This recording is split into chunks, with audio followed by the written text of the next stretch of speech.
right, and away we go. Hey, everybody. Welcome. My name is Gene Marks, and welcome back again, whether you're on video or you are listening to us on your favorite podcast platform. This is the Small Biz Ahead Podcast. And again, my name is Gene Marks. I'm here today with Brock Blake. Brock is, we've known each other for a while. He is the CEO of Lendio.com. Brock, first of all, thank you very much for joining me. It's always a pleasure to be on with you, Gene. It is. We always have good conversations. So first of all, let's get it right out front. Talk to me and talk to our audience about Lendio, what you guys do, and what you do at Lendio. Yeah, Lendio, our mission is to help small business owners get access to capital to fuel their dream. And so what does that mean? We've aggregated about 75 lenders, business lenders, so line of credit lenders, SBA lenders, equipment lenders, working capital, accounts receivable, commercial real estate, you name it, all under one platform. And then make it easy for that business owner they come to Lendio. It's free for them. They fill out an application. We match them to the right lender, and then we give them an opportunity to comparison shop the loan offers. So they might get 3 or 4 loan offers. They compare the rate, the term, the payment amount, and choose the product that's the best fit for them. So we've helped hundreds of thousands of small businesses secure over $13 billion of loans. You just took the question. I was just going to say, what numbers do you have to share with me about the number? So hundreds of thousands. How long have you guys been doing this? We started the company back in 2011. So now we're 12 years into it. So probably about 500,000 small businesses that we've helped. That is awesome. And also just to make sure that, if you're watching this or listening to this, so Lendio, because sometimes people get this confused and they shouldn't. Lendio is not an online lender. You are not lending money. You're the facilitator, right? You are the marketplace. Right. That's exactly right. We don't lend ourselves. We're the advocate for the borrower. So for the business owner, we want to make sure we're doing everything we can to help you through that process. So it's online. But we also have a team of we call funding managers that are there to answer questions, guide you, help you determine, okay, which is the best fit, make sure that you can get ROI from that loan. And so to find you the best loan you can get. And then the lender pays us. That's how we make money, just so they know. Right. Fair enough. Can you be, we're going to talk about the financing environments and banking and all that kind of stuff, but can you be a little bit more specific about the types of financial services companies that are on your website that are lending money? Like, who are them? Is this Wells Fargo that's on your website, or is it, who makes up some of the? Yeah, so we don't have Wells Fargo on our website, but we have very large kind of regional banks that do different types of loan products. So they might be equipment loan products or SBA products, or line of credit products. We have most of the fintech lenders. So you're looking at like the on-deck capitals of the world. And we have a lot of specialty non-bank lenders. So you might think of SBA lenders like a Ready Capital, SBA lenders or a Cadence Bank, that's more of it's a smaller community bank, or Texas National Bank, Bay First. So we've got a mix of specialty lenders that are not banks, banks and fintechs. Got it. All right. That's really helpful. All right. Let's talk about, listen, I can't think of anybody better to talk about to give some thoughts on the overall financing industry and lending industry right now. So a few things. We're recording this. So, guys, if you're listening or watching this, we're right now like in the middle of April as we're recording this. So I don't know when this will be published, but it's still relevant. Just earlier this month, I think like just last week, actually, Blake, Apple announced, did you read this? They announced a new savings account for people at 4% interest. And as a person that's in this environment, I'm kind of curious your thoughts on that. Is that something you think small businesses should be interested in? Well, I'm not sure Apple is opening it up to small businesses yet. I think it's consumer focused right now. I assume that they will open it up to small businesses. I think that I love that Apple and others are getting into the banking space. There's a lot of and listen, they're not becoming a bank themselves. They're built on top of Goldman and leveraging the Goldman Bank charter and whatnot. But being able to provide more options for consumers and small business, I think is great. And it forces banks to be a little bit more innovative without being, and what I love, honestly, is that it's Apple plus a bank. So the bank's going to provide the security and the trust and the compliance and regulatory and all that kind of stuff. But the technology company like Apple is going to provide the attractive user experience to be able to make it super convenient on your phone and other things like that. So there's going to be a lot more where that came from. There's so much innovation happening. There's what's called banking as a service. In fact, Lendio, we're doing the same thing. We built a Lendio branded bank account in a mobile app, but we're not the bank. We've leveraged banking as a service technology, but using it to be able to tie into lending. To create a unique customer experience and tie it into cash flow and some other things like that. So you can take banking as it was traditionally and say, what are the unique use cases for the type of our end user that we're adding banking plus some other value prop, creates real innovation. And so anyways, I could get excited and talk about this all day long, but I think it's great options for consumers and small businesses. And it excites you because it does expand the options for everybody, right? I mean, that's right. Over the past few years, I mean, there are some larger companies up, Square, PayPal, Intuit, just to give you an example, they've gotten big into merchant advances. So, which makes sense, right? I mean, the technology is such they can tie into your point of sale system. They can see what your cash flow is, and then they can make credit available to you based on that cash flow, which like that, Walmart just recently announced that they were going into the digital banking space. So you expect to see more of this, I'm assuming.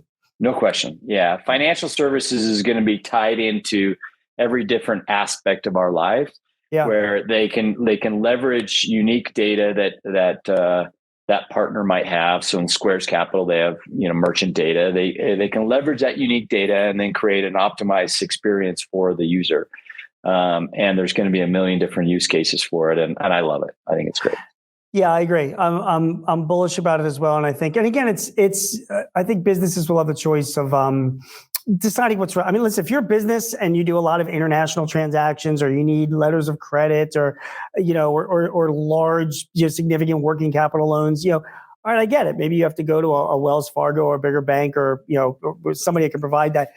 But I mean, let's face it, there's a lot of businesses out there that don't have those needs. They just simple online checking is fine, and they just want something for interest. And then did I ever tell you, like I spoke. I interviewed Marco Rubio like a couple of months ago, and we went all the way through like the whole PPP and how, because he was one of the guys that sort of created it. And I asked like what if he could do it over again. He said he didn't even recognize the amount of unbanked businesses that are out there. And which it surprised me only because the guy's from Florida. And, so there's a lot of, there's a lot of very small immigrant, Latino, constituency there that have had historically a distrust of governments, and they tend to keep cash, I don't know. I think that's a big opportunity for a lot of, corporations and alternatives to bank. They can attract a lot of those. So I think that's opportunity too. Yeah, for sure. I mean, 30,000 small businesses that come to Lendio a month and applying for a loan do not have a business bank account. That's unbelievable. 30,000. And to your point, there's a company here in Utah. Our headquarters are here outside of Salt Lake. That is called SACE. It's consumer for the Latino community, and to be able to get in on a bank. And they are killing it. They're doing, because they're providing a great service for a group that was underserved previously, and they're doing such a great job. So it's much bigger than most people recognize. I'm because you're in this business. 30,000. Did you say 30,000 a year? Is that a month? A month. Why is that? Why does that complicate a business's efforts to get finance? When somebody comes to you and says, we're looking for financing, and then you're like, okay, well, and then they're like, oh, we just have a checking account. I've got a family, account, maybe not even a checking account, Yeah. What would you say to them? Like I mean, it pretty much disqualifies them from a loan, a business loan. Yeah. Now we might be able to explore other options that are more consumer. They're going to underwrite you as a consumer that you can use the capital for your business. But the reason why is because, it's just too much risk. The bank can't really underwrite your business because it's so commingled with your personal life and your personal account. They can't tell, is this, a job, or is this that you're getting paid your W-2, or is this a small business? And what expenses are tied to the business? Is the business profitable or not? It's just, you don't have any clarity. Most banks are, when they're trying to underwrite, they got to go pull your business bank account data, and they're going to do a bunch of cash flow analysis, and they're going to determine the health of that business. But when it's commingled with all your personal stuff, it's really hard for anyone to underwrite and determine the risk threshold. And so most lending institutions basically just say you have to have a business bank account, which is, makes sense why we've kind of been testing this Lendio branded bank account. Okay, well, if you're one of the 30,000, let's first help you get a business bank account. First things first. Yeah. And let's get it open. Let's try and separate personal from business. And then, in a few months, when we've got some cleansing or some clean data, now we can come back and consider a loan opportunity.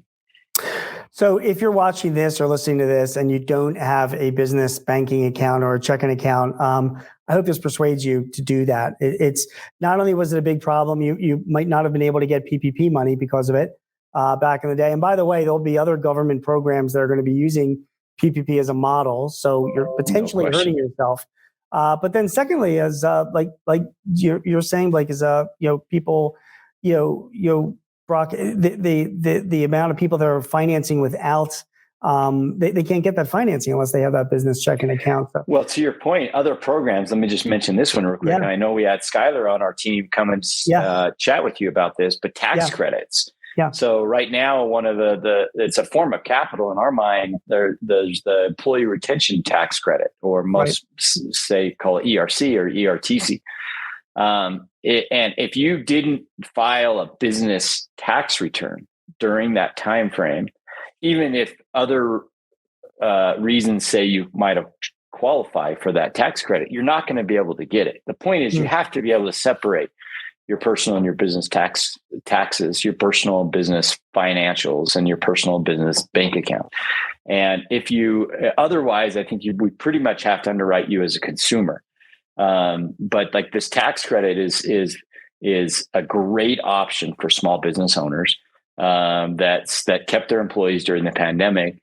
And if we look at the profile and there's no business tax return, it's not likely you're going to qualify.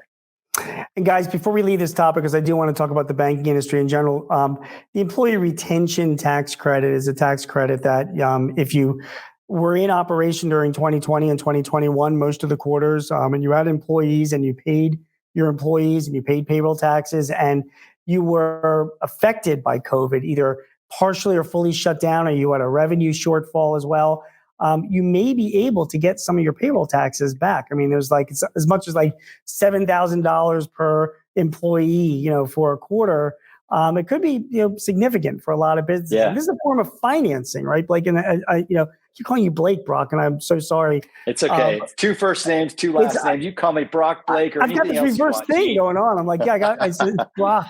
But true, right, Brock? I mean, this is like a form of financing that a lot of businesses and Lendio offers the services to determine if you're eligible, then if you are eligible to perform the to basically file the amended payroll tax returns, the 941 returns, to get that refund back. Do you have anything to add to that? Yeah, so that's exactly right. And again, the business owner can come to Lendio. We have we've built an online application. It's kind of like TurboTax that helps you really evaluate whether you qualify. And the points that you made are exactly right. You had to be in business 2020 and 2021. you had to have been impacted by COVID, meaning you were shut down, or there was a government sanction that kept you out of business, or reduced your business, or supply chain, or revenue, reduction. Right. And we take it very seriously to help you qualify. Meaning, we're not going to. We have really highly trained professional tax accountants that are going to make sure that we go through that process with you. What the last thing we wanted you to do is to be able to apply for some, or say you're approved for something and the IRS determines you're not. And I know there are organizations that are just trying to maximize the amount of capital you can get.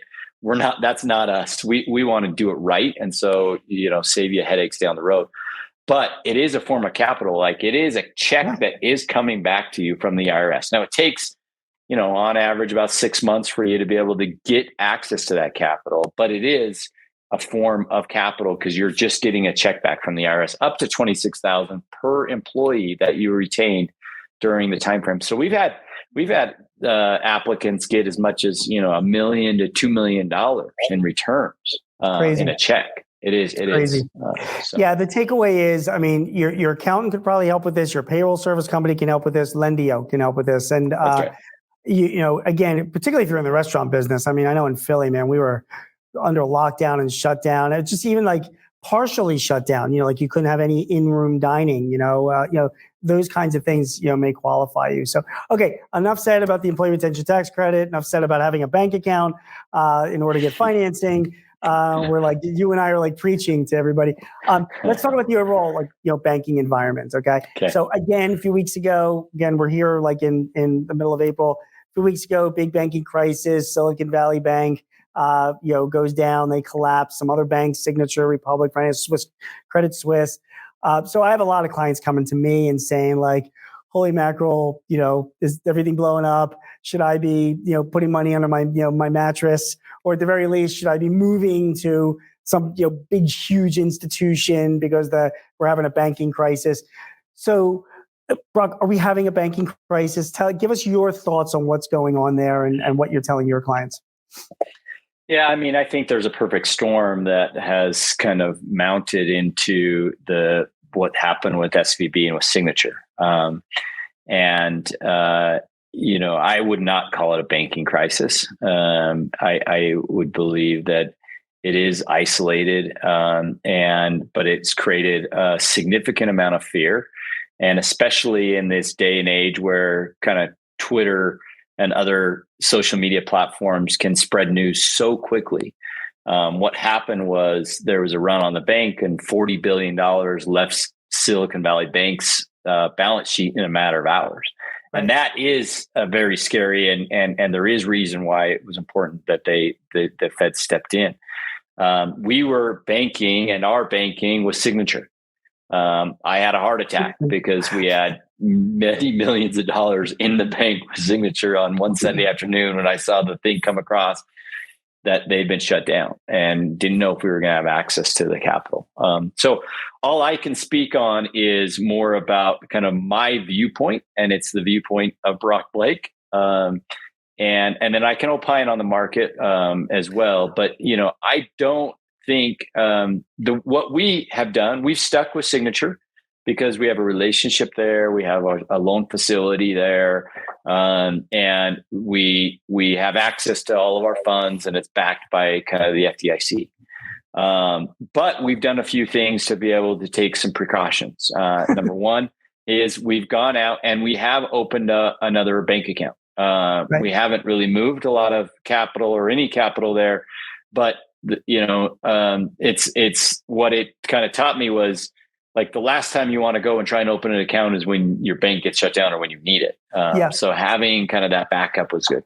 Second thing we did is now there's, and this is a little bit, this is for another day's discussion, but there's services now that allow you to sweep your capital. If you have more than the 250,000, that's FDIC insured. Yep. They'll sweep that capital on a daily basis and distribute it 250,000 a pop into all these other banks. Yep. So all of your capital is always insured, and that's a little bit of a, some might say it's a little bit of a loophole, but it gives you some confidence around it. I know a lot of capital flowed into into the very large banks. I hope that I believe it's for the best interest of the U.S. economy that there is good financial distribution to the community banks and regional banks in the U.S. For a bunch of different reasons. Community banks are usually more likely to be able to give access to capital, especially to business owners in their community, because they understand the community. They might have relationships. The risk is now not an arm's length transaction. It may be a little bit more knowledgeable and understanding. And so most of the time, the community banks are more aggressive in their willingness to give capital to small businesses.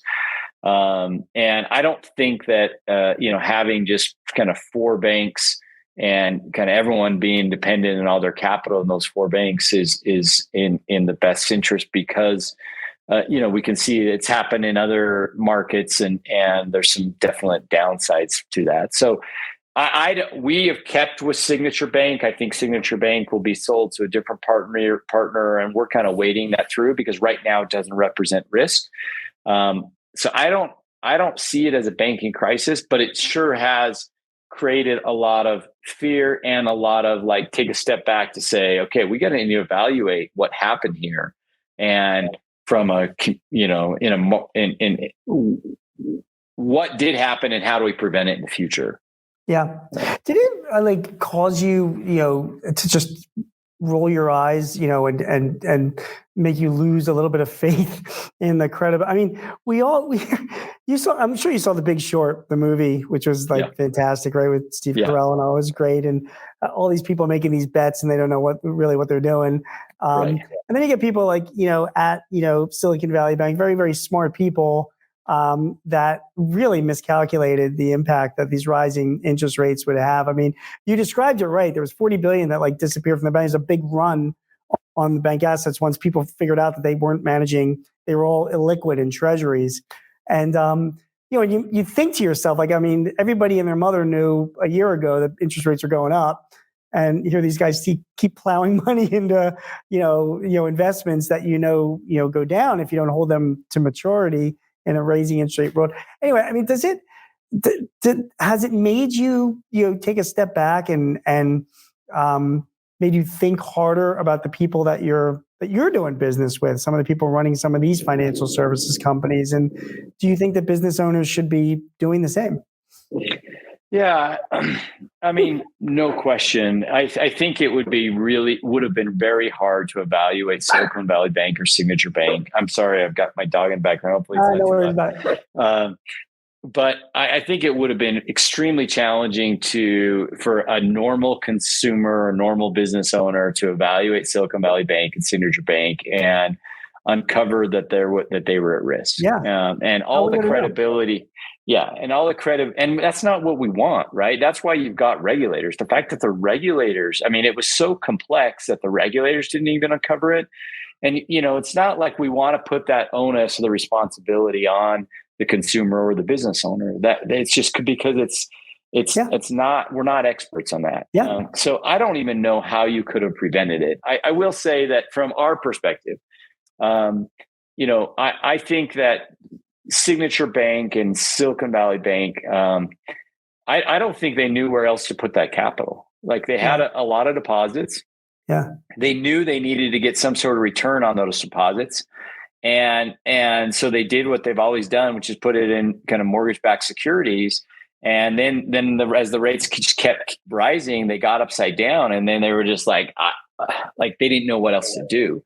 Mm-hmm. I think that, it does make, I hope that what happens is that banks now start to and this is to the benefit of the business owners. This is my opinion on it, right? Yep. Is that banks, I hope now, are thinking in a diversified way around, okay, I've got capital on my balance sheet. I need to get return on that capital. So I need to make investments, and either you're going to do it through lending, or you're going to, or mortgage-backed securities is some form to do it. But if I hope that what happens is they start putting more capital into small business lending, because small business lending is historically has performed well. There's higher margin than mortgage and auto. And I think that, it's an opportunity to create some diversification. And so you're not just putting it all into kind of some of these mortgage-backed securities. So I'm obviously a proponent of small business owners, and I think that'd be good for the economy, and I think it'd be good for the bank if they're able to underwrite appropriately and that there's margin. So I hope that's one of the outcomes and one of the learnings from all of this. We just have a few minutes left. You've been great. Thank you. So we're here at this higher interest environment now. It was like literally a year ago when like the Fed funds rate, which is the rate that the Federal Reserve loans money to the banks, was like, I think at 0.25%. And now it's at 5%. It's like a 20 times increase, like in a year. So that clearly has an enormous impact, throughout the system. And it takes a while for that impact to start showing up. And I wrote about this back in December for The Guardian, saying that like in 2023, interest is going to be like our number one issue for businesses. And I'm seeing it, Brock, and a lot of my clients now, they're going for refinance their loans. They need more working capital, or they'll want to buy some equipment. The prime rate's like 8% now. It's like they're looking at 9, 10, 11%. A lot of them are saying like, this is becoming unaffordable for me to do. So they're not making the investments. They're not buying inventory. It's an issue. So on the other side, there's those growth stage companies that, credit is, because of what's happened in the system, credit is becoming less available. Banks are becoming that much more sort of circling their wagons.